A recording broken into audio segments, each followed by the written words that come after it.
welcome. Thank you so much for having us. Thank you for having us. Yeah, will you, so that people can associate the voice with the person, can I have you each introduce yourself and maybe tell us what you do with the band, you sing, what instrument, and how did you get involved in doing that instrument? Sure. My name is Liam. I am the drummer for Agony in the Living Room.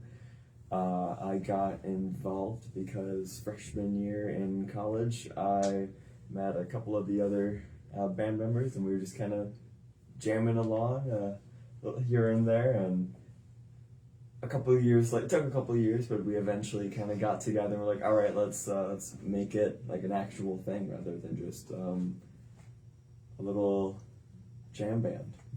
Nice, yeah. Well, it makes me have to ask, the other band, like, do you call each other the Agonies or the Living Rooms? I'm Agony. He's the Perfect. He's Living Room. Yeah. That's a good answer. That's a very good answer. Yeah. I'm John, also known as John M, because there's two of us. I do vocals and kind of go back and forth between guitar and bass. I also met Liam my sophomore year, and again, we didn't really do anything more than that for a while, and Liam was kind of the one that was really reaching back out to us to say, hey, we need to make this happen for real. And then we met the next member. The next John. I'm John Page, so John P. But I play guitar, and Liam. Well, I'm the youngest out of all of us, so I'm still in college. And my freshman year, Liam reached out over the summer. I think it was my freshman year. Yeah. But he was like, hey, we're putting a band together and we need a guitar player and we think he would be a good fit. And then after the first practice, it was just like amazing. So I stuck around. Nice. And how did you know each other before that? Me and Liam just knew each other through... We were in the same major music at St. Thomas. Okay. Oh, so it's very easy for you to find the campus if you went all the way to St. Thomas. Okay, now I'm... Okay, I'm Ben Encigo. I'm the keyboard player. I met John M. my freshman year, and I met Liam, I think... Sophomore year. Yeah. We tried to make ourselves a band my sophomore year. We had like 2 practices, and then we just kind of gave up. It fizzled out. And then, like they said, a couple of years later, Liam was like, all right, guys, let's be serious about this and actually make something happen. So that's what we did. And what spurred the idea of, let's do it? I had some experience just playing with another band, and I always knew that music was what I wanted to do. Music business was my major in college, and I felt the inspiration to like, I want to play more. I want to play drums. That's awesome. Yeah, and loving it so far. And here you are. Here I am. Yeah. So was it 2 years ago? Year and a half. It was Okay. July. Yeah, we're almost 2 years. Yeah, coming up on 2 years. Yeah. You guys have played a range of places. Mm-hmm. Yes, we've played a lot. a decent number of places. I think our next show that we're doing will be our 40th show. That sounds right. Holy buckets. I remember talking about 40th? that. Yeah. That's impressive. Yes. Mm-hmm. Yeah. Thank you. He puts us to work. Taskmaster. I do a lot of the booking. And, yeah. Whenever something comes up, I'm always like, "Let's do it, you guys. It'll be fun." Yeah. Well, that's interesting because, how much of what you learned getting a degree helps you book all the shows and do all these other things? Because I could see where you could be quite the taskmaster. For sure. And be honest, I also have a music business degree, so I know how this goes. Yeah. I feel like what a lot of it is just like getting over that hump of like just cold calling and cold emailing, just kind of doing it, whether it's, I'm sure any local band has their template all typed out in their EPK, and they just kind of like, all right, I'm gonna sit down and send this to like 10 different venues around the Twin Cities, and just to get some summer shows on the books. I don't think it's anything too crazy, but it's worked so far. Yeah. You get ghosted sometimes too, but you know that's the magic of it, right? You never know. Yeah, I doing a lot of that, like reaching out stuff, is something that I always like wanted to do in theory, but was really bad at it. And I was graduating when we first started putting this together, and being in a band was something I always wanted to do, but I had no clue how to do it. So Liam was like very much being the guy who's actually getting stuff done, and I had a little bit more experience. Yeah, a little more experience, and really, really locked in on making the things that all of us wanted to do happen. Yeah. Because I saw you guys play at the White Squirrel. Yes. Mm-hmm. And then we were introduced, and the person to person, I think, is a great way to do it. I mean, it's hard. You can't be showing up at people's houses. That gets There's exactly. Yeah.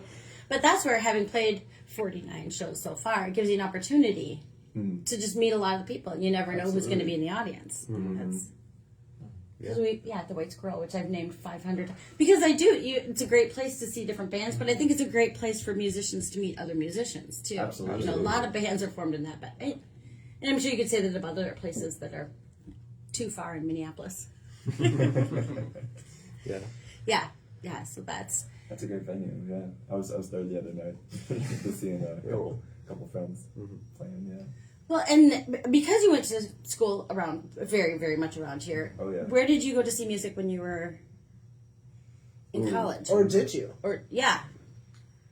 I didn't get out as much as I wanted to, just because I was bogged down with like being a full-time student and like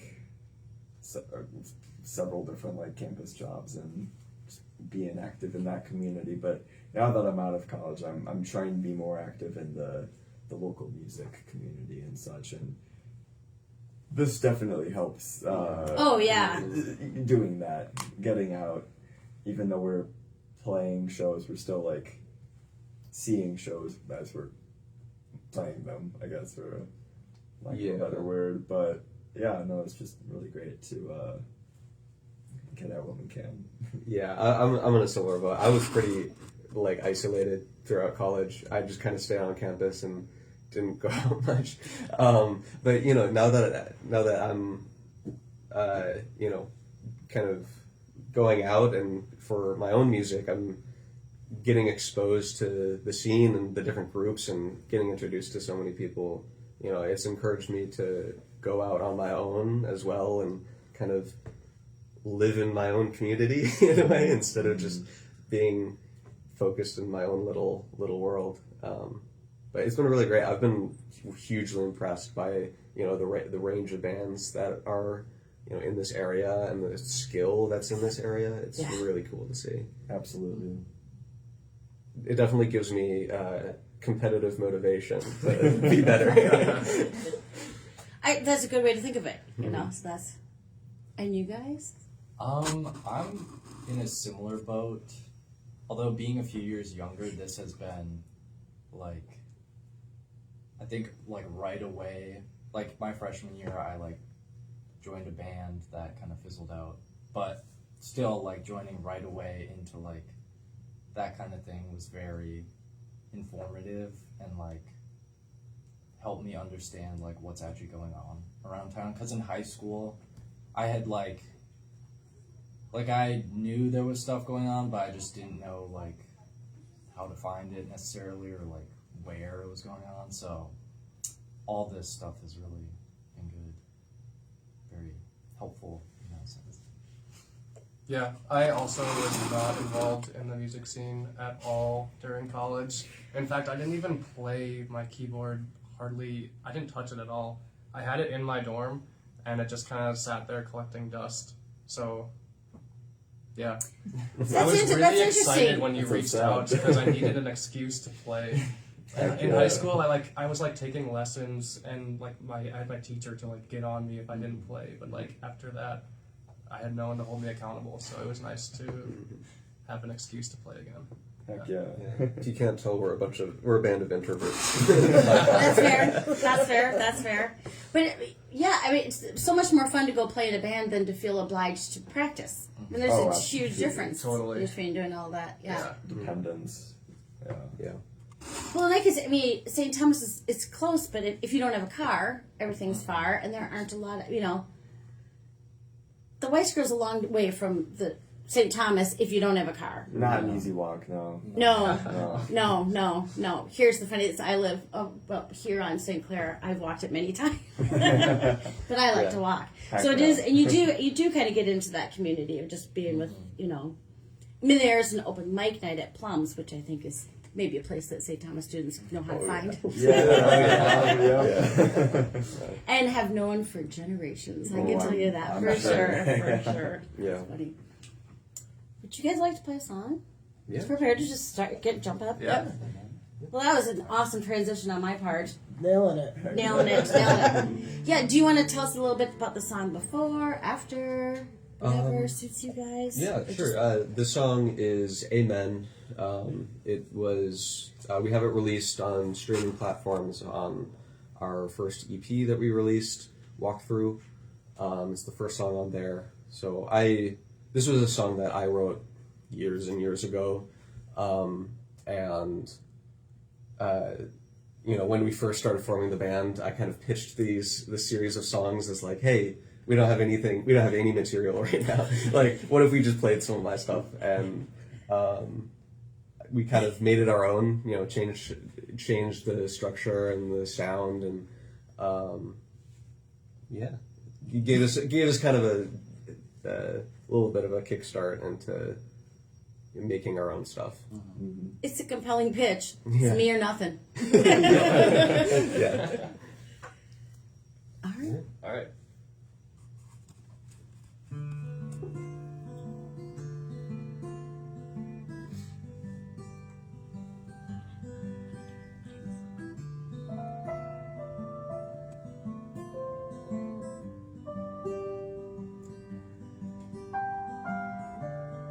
I walked a mile away. I walked a mile away.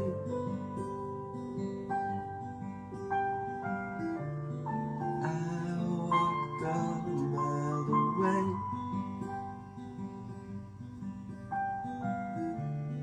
I walked a mile away.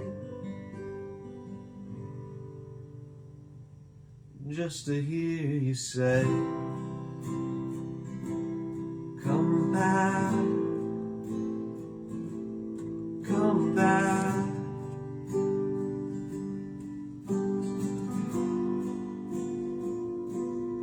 Come back, come back, come back.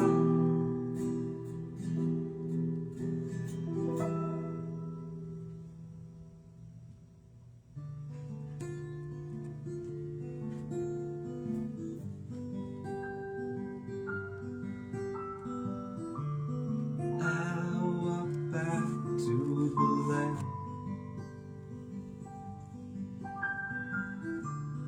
I walk back to your hand.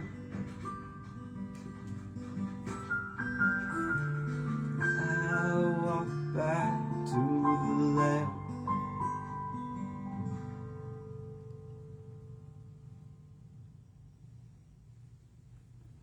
Woo! And it's a little collaboration with the HVAC system, so thank you for I think because everybody had their heat on yesterday and then put in the air conditioning on today, but yeah, what a lovely. Classic Minnesota weather. Yeah, it was that. Welcome to spring. Don't blink. That was, such a nice song. Such a nice. Yeah. So, how do you come up with material now? Do you collaborate? Does someone bring something to the table and say, let's go from there? It's a lot of the times it's me or John coming in with some kind of loose or sometimes fully developed guitar part, or Benin will come in with some chord progression or something, and then we'll kind of all sit and figure it out, piece it together over time, which we've actually been doing recently. Yeah, very recently. Yeah. It's been taking up some time, but time well spent. Yeah. Absolutely. Somebody comes to the group with an idea, and then we all add to it, pretty much. Most of our recent ones have been like that. Yeah, we kind of started out with, again, some more fully formed ideas that I feel like didn't leave as much room for collaboration, but, now that we've kind of worked through some of those already and have a bit of a workflow, I feel like we really try to start with less formed ideas so that, everyone can come to the table and it's really all of us creating the song instead of like, hey, like this person wrote this song, this person wrote this song, something like that. I think it takes a while to get there, because the best way to start is to say it's me or not. I've got this. Let's start. I write a lot for a living, and I wrote this. I don't care how you change it, but it's much easier than me showing up with a blank piece of paper saying, "What do you want us to talk about?" It's just. But then the more you work together, you know what you. Yeah, absolutely. I think kind of the open-ended flow has resulted in, several of our songs ending up quite a bit longer. We have a handful of songs that are, it's like 9 minutes. They have It's the 3 Beowulf parts. of. Yeah. And I think we're kind of working on not making that the standard of what we do, because I do enjoy these long, dramatic, drawn out songs, but I think being able to collaborate on that level and still having it be kind of a tight, singular idea that doesn't, I don't necessarily want to be the band that only does, 10 minute. We're still growing epic as a band. songs. Bottom line. Yeah. Very good answer. Very good. But sometimes you feel like a 10-minute song is. This is the DJ speaking, but even more than that, there are times where I'm like, because we pick a theme every week, and sometimes they're pick Superstars of Minnesota. You pick something, you're like, well, that seemed like a good idea at the time, and now I'm going to go see what songs Low has, because they have a 12-minute song about everything, Oh yeah. But but even just in your, I'm on a drive, I want to listen to something short. I'm on a walk, I'll listen to something longer. So I think they're, and plenty of bands cover all of those, which is nice. For sure. Kind of meet the needs of the listener or the dancer. Yeah. Yeah. Absolutely. And when you're working on these, do you think about how this is going to be recorded or how this is going to go live? Do you have a vision for how people are going to listen to it and enjoy it? I think the live setting definitely takes precedence, For sure. because, if we can't perform it, I don't think we should do it. Amen. But that at the same time, with how we've been approaching recording stuff, we really try to take what we do live and then enhance it as much as we can, because we want to take full advantage of the fact that we have a studio that we can do anything we want in, and we really want to utilize that to the fullest. Absolutely. And just kind of get creative with kind of an alternate vision for it, because I at least I personally really love it when if I'm seeing a band live and I've listened to their studio recordings a lot, I see them live and they do perform it differently. It has a different sound, a different feel. I think that's really cool. It's like I'm getting insight to an alternate version of this song, and I don't know, that's something that I'd like to do with us too. I think we do it. I think we've done a good job of that so far. Yeah. Well, and I imagine it sounds different when you're playing the White Squirrel versus Pillar Forum versus, Absolutely. because it depends on the crowd, the place, Yeah. Yeah. And also on that, I do want to give a quick shout out to our 5th member, Talia. She's not here currently, but she generally plays with us during the summer. She's in She school. is still alive. She's in school. That was good though. Yeah, she'll be back this summer. Really excited to have her back. But Absolutely. so I cover for bass when she's not around, but when she is around, she's on bass and I'm playing guitar, and having the kind of wider range of sound and just dynamics is I think it really changes our sound. It absolutely makes a difference. We've had people come up to us. We've had people come up to us that have only seen us as a 4-piece. Seeing us with Talia there, and they're just like, "Wow, you guys are so much better." And, we're just like, yeah, we know. Yeah. I think that's fantastic to be open to that and to just know this is what we have this day, this is what we have that day. Yeah. A chef looking in the fridge. Yeah. What today we're gonna do. Sure. Yeah. Yeah, absolutely. And we do kind of adapt to what we're working with at the time. We've had to do a trio. Yeah, we have had to do a trio, and might not have been our best work, but we made it through. That flexibility will get. Yeah. As someone who maybe helped book the stages of No Kings, that flexibility will get you on a big stage that you didn't know you were ever going to be at. Because sometimes the music is always important, but but when you're in a situation where it's really a march, there are just different parameters. Yeah. Oh, for sure. If you can't fit in the back of a flatbed, you're done. And it really comes down. If you can stand up and plug in, you're in. You're in. But it's I think to have that kind of flexibility is, and save the perfection for the recording. For sure.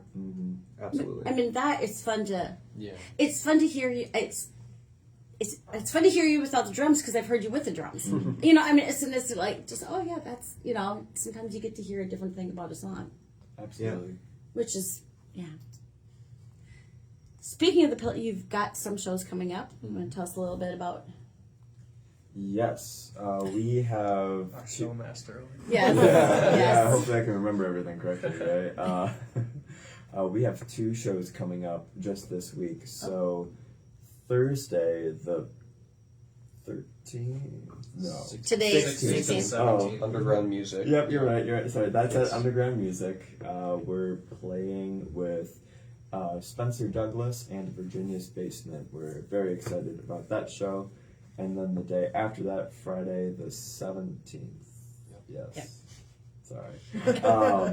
We are playing the Pillar Forum in Minneapolis with High Speed Snowshoes and Asparagus.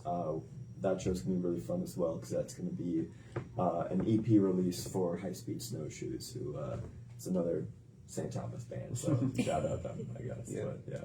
And Spencer Oh, Spencer Douglas is also for Thursday. for Thursday is also Yeah. a St. Thomas artist. So, we're getting around. Yeah, that's the Tommy Alumni Network. Yeah. I also want to give a shout out to the Pillar Forum show. That is a crawl space get together, Yes. it which is. is super great little website here in town, and they've started to schedule shows where if you're alone, you don't feel comfortable going to shows alone, you go and there will be people to be your friend. So I want to shout that out, and it's awesome that you guys are playing that event. Thanks. So We're really excited about it. We're very That is an excited interesting about it. concept. yeah, I'm not gonna tell you why I know that, but I'm quite fine going up by myself. yeah, we both. But it's an awesome idea, and it's a great It is, venue yeah. to do something like Absolutely, that. Yeah, So the community at the Pillar is Yeah. very Really strong. yes, Yeah. Great vibe. and all ages. Absolutely. So. Well, see, and that's what I'm thinking for folks who at St. Thomas. If you knew you could meet up with somebody there, and then you'd meet a music buddy, Yeah. Absolutely. that would make a huge. I mean, that is the. Yeah, that is a great way to kind of get involved. Great way. Mm-hmm. Do you guys want to play another song? Do you want to play the one we have? Nice segue again. I know. I'm Killing it. Yeah, exactly. It's too hot in here. I can't. Which one? What did we say? And I know. Oh, okay. This song is called "And I Know My Friend." This was one that we wrote together. I don't know how much more there is to say it. Unreleased. Unreleased. Unreleased. Oh, yeah. We have a live recording of it, We do. performed It's fantastic. in John Page's living room. That we set up a really cool recording area, and I think you can find that song on Spotify. That's, that song is out on streaming. Yes. The live version of live it. version, yes. Like a live album. Yeah. All right. Shall we? Yeah.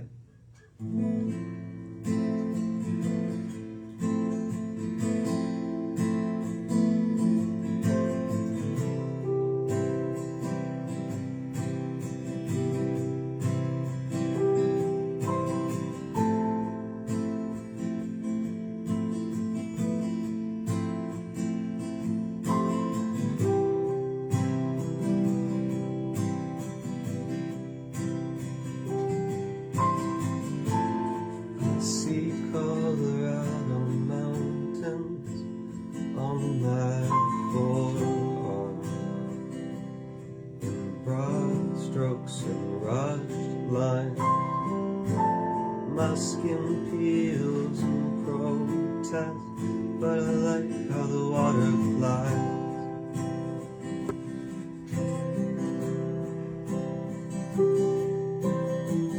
Through broken branches and smooth rock, how the smallest creatures don't go unnoticed by you and your partner. The goal is not to try harder.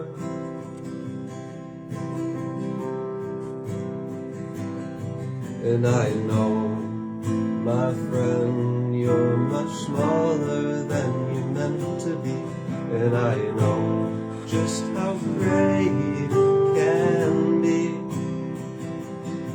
And I know right now you might not be in the moment, but you can play that game.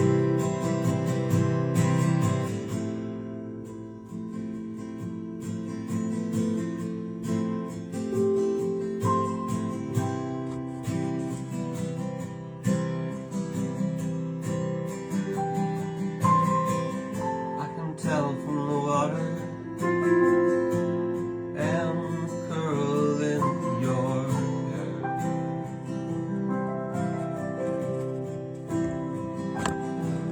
that behind all the hate, you're somewhere.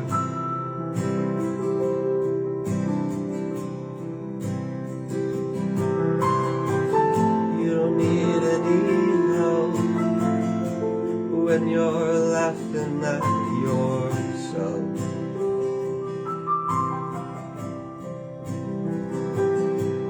But behind all that,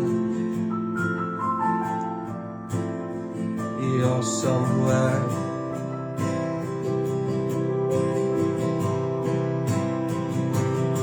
And I know, my friend, you're much smaller than you're meant to be. And I know just how great it can be. And I know right now you might not be in the moment, but you can play that game.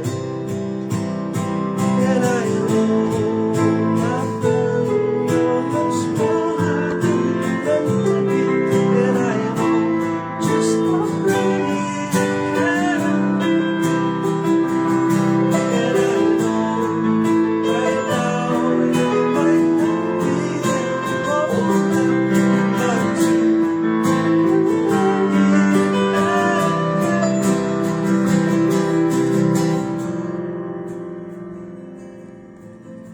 the moment, but you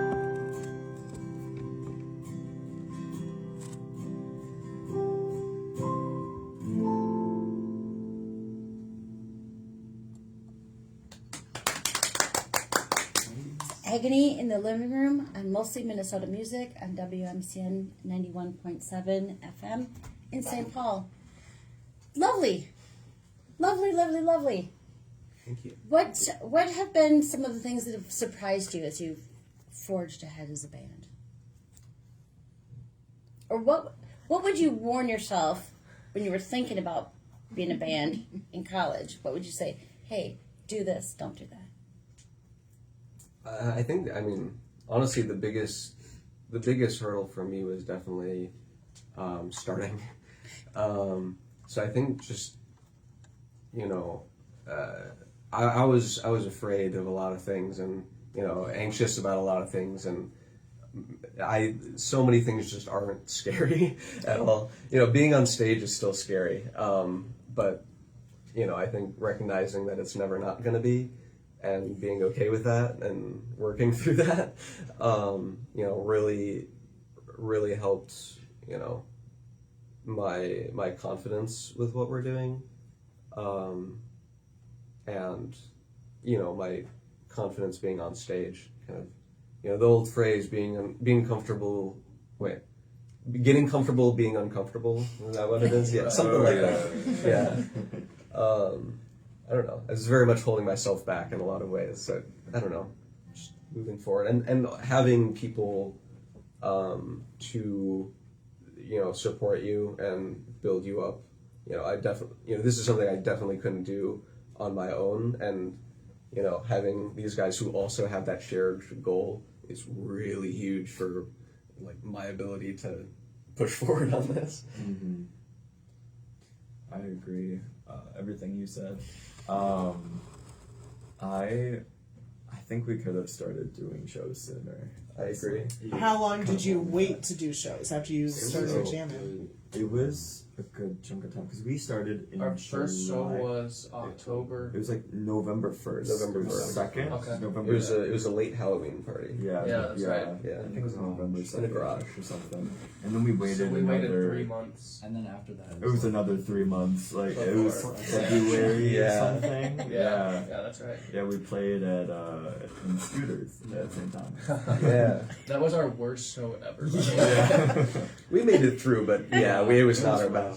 Yeah. But we were so nervous about, like, We- you know, putting on a good show and having our songs, you know, exactly where we wanted them to be. And, you know, once we started playing shows, they still weren't really where we wanted them to be. But playing those shows and actually performing them in that, you know, quote unquote high pressure environment, I really helped us, you know, get a feel for, you know, the songs themselves, our ability to play them, how we wanted them to sound, and also just validation from people, you know, like, you know, just despite, you know, whatever mistakes we were making or, you know, subpar performances, people were still really supportive and, you know, encouraging, which, I don't know, really helped me, you know, feel. That is definitely true. People always come up to you and say, "Hey, good job, guys, good set," even if it actually wasn't. That Yeah. bad. Like people are so supportive. Yeah, even if in the back of my head I'm saying, I'm thinking, I know they're lying. I know they're lying. They're just saying that. It's that Minnesota noise. Yeah. But it's, you know, even with that voice in the back of my head, it's still encouraging. Yeah. You know? Generally, people It are still very helps. supportive, which is very nice. I'll take it. Yeah. Also, we don't know how it's supposed to go. That's So, very I mean, true. that's the, you know, you're like, oh, well, they did it differently, but that doesn't mean, it's just that each performance is different. Right. So it's, but I think the idea of just starting, no matter what you're doing, Yeah. it's that first step. Just get out there. Yeah. Yeah. I think one thing that I'm kind of glad that we waited a little bit Sure. was like one thing that I was very adamant about going into a band and forming a band was making sure that I could hang out with everyone outside of a music environment. Like everyone in this band is my friend, and I'm really happy about that, and I would not want to be in a band if I didn't have that. And I think waiting that amount of time to, it's from the time that, Liam and I started jamming, we weren't really that close, but in that span of time in between when we first jammed and when we started Agony in the living room, we became friends. Yeah. Oh, we were definitely And friends. Ben and I were already friends, but I didn't even know John. And I sort of knew. We did We- have the answer. yeah, we put him through what I call decide whether or not we like. Oh, we tested them really. How do Yeah. you feel about D&D? And how do you feel about football? And how do you feel Yeah. about macaroni? No, I joke that we put John Page and Talia through the trials. Yes. And the trials really is just like jamming out and me being a little bit of a weirdo and seeing if they are okay with that. But I don't know. I think I really wanted to, bond with everyone fast because, I didn't want to get months down the line, playing with you to realize that I actually hate you. And I'm just like, man, but we've already been making music and it's gonna be all this stuff. So I'd rather just get all that out of the way. Yeah. Oh, for sure. And now I think John is awesome. I think that makes a ton of sense. Yeah. I think it helps a live performance too. Mm-hmm. I mean, that changes everything. Yeah. Oh, yeah. I I've think seen some bands where they don't speak, and you can not only hear it, you can feel it from the stage, and I will walk out of that room quicker than anything else. Yeah. You just see the death stare from one to the other, like, ooh, I'm Yeah. uncomfortable now. Or the I best am. when there's an actual fight on stage. That one's happened. Yeah. Oh, wow. I haven't seen that one Oh, yet. yeah. Oh, we haven't quite gotten there yet, but hopefully, Yeah. hopefully soon. Yeah. But no, I think it adds something. I think you can hear it in the music. Even you playing in here, you can feel it and hear that you're all connected in more than just music. And I love that. That's awesome. I think it helps us be honest with each other as well and kind of open to bringing new ideas to the table, but also alternate ideas that might conflict with existing things going on, and creating that environment where all of us are we're all friends, and we feel comfortable saying, hey, I don't think that's a good idea. I think it really helps kind of the end result. Yeah. And being able to do that and still hang out the rest of the day and laugh and joke. Rehearsals always go long because you just yapping. They always go on. Always go long. we Every I would single say time. rehearsals are like 50% actual practice and 50% just yapping. Well, Oh, we start yeah. at 7, and we're always just like, yeah, I want to be home by like 9:30, and then we're there till 10:30, if not 11. Yeah. It's great though. I love it. Yeah, no, it's a good problem to have. Yeah. Well, I think it's, because, number one, you want the band to do well. Yeah. But you want to be with people, and we've all worked on school projects where you all want to get an A, but if that person falls in their face, you're not gonna, just Yeah. because they haven't listened to a word you've said, and blah blah blah blah. But when you genuinely want everybody to equally succeed, that is the best way for the whole band to succeed. Absolutely. 100% agree. Now, my question. I don't love being on a stage, and I don't play music, but I have to for other reasons. Do you melt into it? Like is it getting up there? Is it the first minute? Or are you like 15 minutes in thinking, oh my God? It usually takes me a song to all right. The first song is usually the roughest, I feel like, and then from there it's usually pretty good. At least that's how it is for me. I will say most of the time it's the same thing, but sometimes, like if we play Divine, which is one of our longer songs, and there's a section where I have a more intricate guitar part where it's just me, so I really have to be locked in to do it. Sometimes I'll be a little nervous, but then sometimes I'll be totally fine. But I think the environment really changes it for me. Like last time we played at White Squirrel, I felt really comfortable because it's such a small stage. Yeah. You're so close to everyone, and It's kind of nice. admittedly there weren't a lot of people in the audience, so I was just like, man, I can relax a little bit and just have a bit of fun, and that really helped me loosen up. And then other shows, I am really nervous. I'm a pretty anxious person in general. I'm gonna be, feeling anxious on stage no matter what. But there's levels to it, and sometimes those Yeah. levels are higher, and sometimes I just need to, like, I don't know, drink a beer before the show. And, Fair. yeah, Fair. and that'll settle me down just the right amount, and you know, it definitely takes me a song to settle into it. But you know, I've kind of figured out whatever thing I need to do to get me into the right brain space. I also will say, especially after last summer, us doing so many shows Did a lot, has That helped. definitely helped. It's like it's a night and day difference from me at this point last year to now. Like confidence wise, absolutely. it's and not even just music, but just life in general. I feel a lot more confident, which is just I didn't expect that at all. Well, we've actually played shows now as compared to last spring. Yeah. But But I think you do. I mean, and that's an important lesson too. Like you do, and some, especially when the worst happens and you recover. Not You that know? big of a deal. Yeah. Well, exactly. Yeah. Is everybody walking off the stage in full form? You know, I mean, are we all alive? Well, then success. You know, it's it just realizing it's not. And sometimes the recovery is really what makes the show. yeah, Yeah. You know, so that's It's we had an incident recently. yeah. My amp went out during the middle of the show. During the middle of like It was right before our guitar last solo. song. Oh, Like right a before the- guitar solo exactly, but it was like guitar part. it was like Yeah. a It's just him. guitar heavy part. It was just him playing, and it went out. So then they sang the part. that's awesome. But then we spent a few minutes trying to figure it out, and it turned out it was the power cable for the amp. But now it's fine. But Yeah, we had to like last minute adjust our set list Yeah, because to a different there was song. one song that we were just not going to be able to do without yeah, like you in full force. Yeah. We made it work. made it work.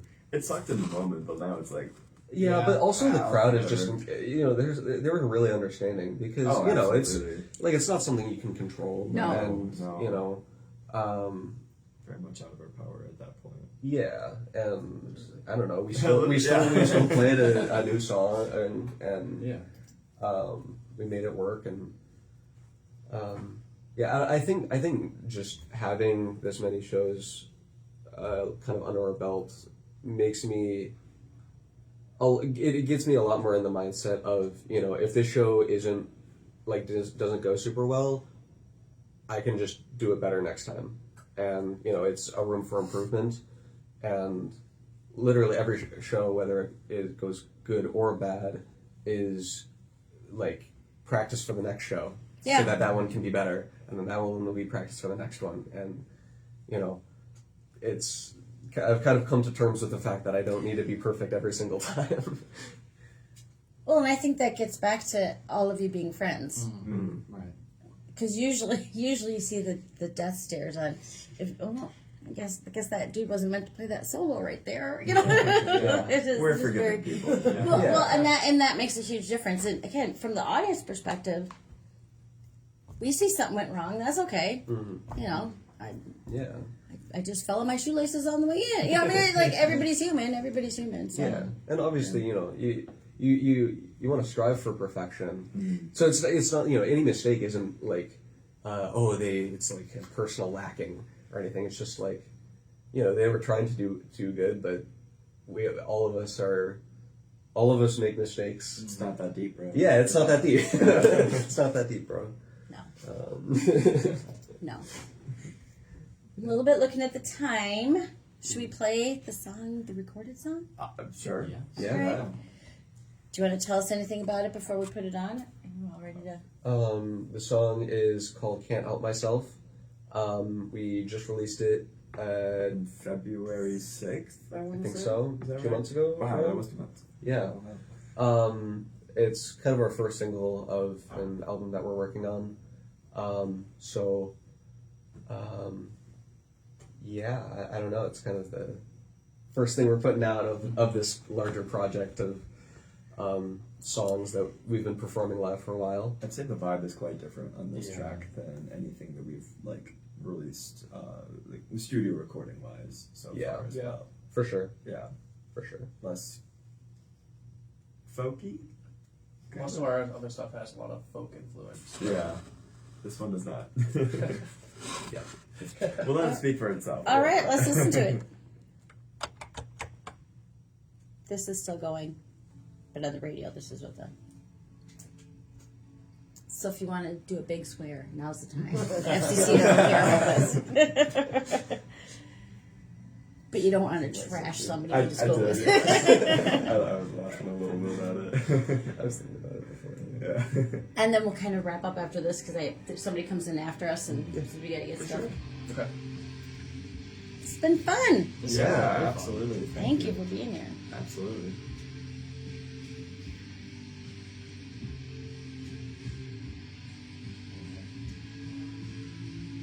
Yeah. Should we dance? Do a TikTok thing? Show me how. That's fine. And it was fun. I was trying to get It happens. Yeah. my mind doesn't work. Even that, I can't even think of how that chorus starts. It's because my part was missing. That's why. But you were talking. No, that's how the first one starts, though. I don't know. I can't remember either. Yeah. Nobody knows. The first song that we did, it was supposed to have a final chorus, and I completely forgot what the words were. That's what we didn't know. Yeah. That's okay. Caught us all off guard, but that's okay. Like I was sitting there trying to think of. looking at you. I was like trying to think of what it was. Yeah, because he cues us in with his lyrics, and we were waiting for him, and he just like didn't. I couldn't, because I knew it wasn't. You'll put it up It naturally happens. enough, so I was like, oh, they must have talked about it before or something. it Like, kind of has yeah. That's the beauty of it. Yeah. Which goes to a noise show, and I used to listen to a lot of just harsh or ambient noise, just Yeah. like my friend played the bicycle wheel kind of noise. There's two women and they play, and they get off stage and they're like, "Ah, "We f that up." I'm like, What? "Who would know? Why would you do that?" Yeah. just be like, nailed it. It sounds like this. Yeah. with the style so abstract, I feel like it's, Yeah. you give a little bit of wiggle room in You there. could have a heart attack and people would think it was part of the, like whatever. It's like jazz, man. Exactly. Just go with it. Just to make the audience uncomfortable. I think that's the, you know what I mean? Just Yeah. like at a certain point, just play the next song. Yeah. You know. Mhm.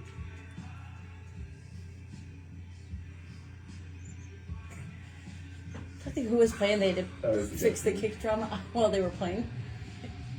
I think it was Mark Deverage, but I can't remember what band. Oof. We need to make a TikTok dance for our songs. Ooh, I think this one- this would be a good one for it. Yeah, I think so. It's already out too, so marketing wise. We could do some brainstorming after this. Oh. Adding song in. Yeah. The big hits, you go down and do the worm. I don't know if you can hear, but there's actually us screaming in the background of Yeah. this song in certain parts too.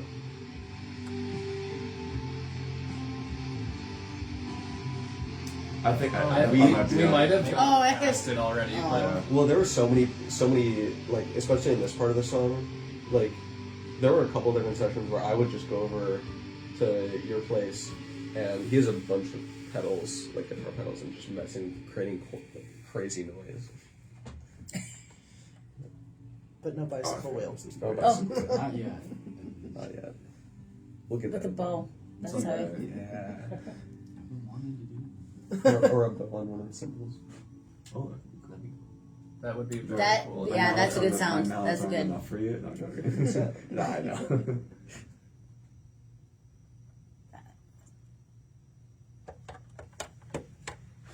Agony in the living room. Who we have in studio. Thank you so much. To remind folks where they can see you this week. Playing. Oh, Thank sure. you so much for giving us the opportunity to share that. Yeah, but Absolutely. you're playing the Pillow Form on Friday? On Friday the 17th, Yes. and Then- then Underground Music Cafe on Thursday the 16th. Nice. So just this week, coming up quick. That's 2 opportunities. That's Yeah. awesome. Yeah. And again, people should follow you. Tell them where they, because you guys play a lot. Well, you're really good at this. So. Oh wow. Okay, so we got the streaming services, just Agony in the Living Room, Instagram and TikTok at agony.mn. Is that all we had? YouTube, Agony in the Living Room. No LinkedIn yet. No LinkedIn yet. We're working on it. Yeah, someday. Trying to figure out someday. our skills to add. Yeah, I know. Yeah. So Bandcamp as well. Bandcamp, if you like supporting local music. Bandcamp is amazing. Or independent music, I guess. Yeah. All right, thank you so much. Thank you. Thank you. Go back to some music about flowers. Yeah, let's listen to Sunflower from